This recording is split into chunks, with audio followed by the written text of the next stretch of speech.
നമസ്കാരം. മലയാളി വാർത്തയിലേക്ക് സ്വാഗതം. ലോകത്തെ വിവിധ ഭാഗങ്ങളിൽ ഭൂചലനം ഉണ്ടാകുന്ന വാർത്ത ഇപ്പോൾ തുടരെ വന്നുകൊണ്ടിരിക്കുകയാണ്. ലോകത്തിന്റെ വിവിധ ഭാഗങ്ങളിൽ നിന്നും എല്ലാ ദിവസവും ഇത്തരത്തിൽ ഭൂചലനത്തിന്റെ വാർത്തയുണ്ടെന്നാണ് ഇപ്പോൾ അത്ഭുതപ്പെടുന്നത്. റിക്ടർ സ്കെയിലിൽ 4.2 രേഖപ്പെടുത്തിയ ഭൂചലനത്തിൽ ഞെട്ടിയിരിക്കുകയാണ് അക്ഷരാർത്ഥത്തിൽ ടിബറ്റ്. ചൊവ്വാഴ്ച പ്രാദേശിക സമയം ഉച്ചയ്ക്ക് 2:44 ഇന്ത്യൻ സമയം ഉച്ച 2:12 ഭൂചലനം ഉണ്ടായത്. 5 കിലോമീറ്റർ ആഴത്തിലാണ് പ്രഭവ കേന്ദ്രം. ആളഭയമൊന്നും തന്നെ ഇതുവരെ റിപ്പോർട്ട് ചെയ്തിട്ടില്ല. ഫെബ്രുവരി 27 ടിബറ്റിൽ 4.1 തീവ്രതയുള്ള ഭൂചലനം ഉണ്ടായിരുന്നു.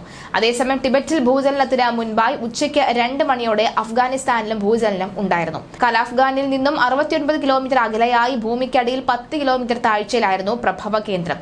ദിവസങ്ങൾക്ക് മുൻപ് ഇന്ത്യയിലും ഭൂചലനം ഉണ്ടായിരുന്നു. രാജ്യ തലസ്ഥാനമായ ഡൽഹിയിലായിരുന്നു ഭൂചലനം ഉണ്ടായത്. ഭൂചലനത്തിന്റെ പ്രഭവ കേന്ദ്രം ഡൽഹിയിലെ ദൌളക്കുവയിലെ ധീൽ പാർക്കാണ് എന്ന് national centre for seismology report ചെയ്തിട്ടുണ്ട്. അതേസമയം 8 മണിയോടെ ബീഹാറിൽ തുടർ ഭൂചലനം അനുഭവപ്പെട്ടു. ഉറക്കത്തിനായതിനാൽ തന്നെ എന്താണ് സംഭവിച്ചത് എന്ന് മനസ്സിലാവാതെ പലരും വീടിന് പുറത്തേക്ക് ഓടി. വീടുകളും ഫ്ളാറ്റുകളും കുലുങ്ങുന്ന വീഡിയോ ദൃശ്യങ്ങൾ പുറത്തുവന്നു.